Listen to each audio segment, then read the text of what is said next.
Esta semana eu atendi uma paciente que já trouxe o resultado que era portadora de uma mutação em ATM. Na história familiar dela existiam alguns tipos de cânceres que eram sim associados à mutação e outros que não tinham nenhuma relação. E ela estava preocupada que ela poderia ter aumento de risco de todos aqueles tumores que apareceram na família. Então, para responder essa pergunta, se existe alguma novidade em ATM, primeiro a gente precisa revisar o que a gente já tem certeza sobre ATM. Nós temos certeza que ATM é um gene de moderado risco para desenvolvimento de câncer de mama. Esta é a principal informação que nós precisamos trabalhar com os nossos pacientes. As mulheres, na média, têm em torno de 10% de desenvolver câncer de mama ao longo da vida.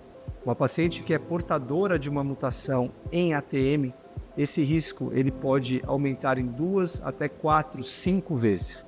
Então, uma paciente sai de 10 e fica com um risco em torno de 20, 40, 45%. Mas esse risco de câncer de mama em pacientes com mutação em ATM é fortemente influenciado por outros fatores, como, por exemplo, história familiar.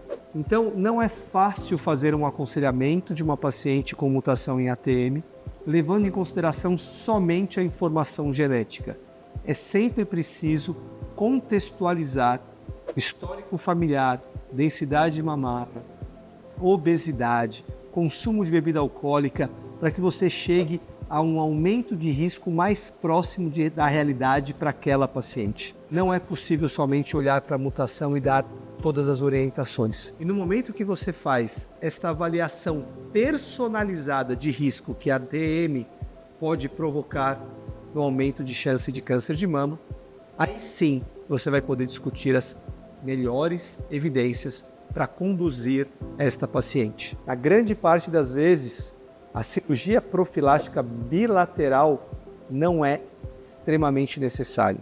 A gente pode até discutir, principalmente para pacientes que têm um histórico familiar muito forte, mas não existe uma recomendação formal para que todas as pacientes com mutação em ATM realizem cirurgias profiláticas. Além disso, nós precisamos discutir a possibilidade de medicamentos como o tamoxifeno para redução de risco de câncer para essas pacientes. E por fim, todas precisam fazer um rastreamento intensivo, utilizando ressonância magnética alternada com mamografia a partir de uma idade mais jovem do que a habitual. Muitos recomendam entre 30 e 35 anos o início desse rastreamento, mas isso pode variar a depender também do histórico familiar.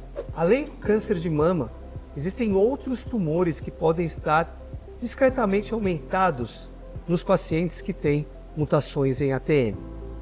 Por exemplo, o câncer de pâncreas, o câncer de próstata, e existem outros ainda sob investigação. E as recomendações específicas para esses outros tumores ainda estão em desenvolvimento. Aquele que nós estamos conseguindo atingir maior consenso em relação a câncer de pâncreas. Para aqueles pacientes que têm a mutação em ATM e casos na família de parentes próximos que também tiveram diagnóstico de câncer de pâncreas, é possível a realização de rastreamento para essa doença. Realizando o início desse rastreamento de 5 a 10 anos do diagnóstico daquele ente querido que teve aquela doença, ou a partir dos 50 anos. E o método que nós utilizamos também é um método alternando um exame chamado colangiorressonância com ecoendoscopia uma vez ao ano. Esses são realmente as recomendações que mais hoje são consensuais em relação a pacientes com mutação em ATM.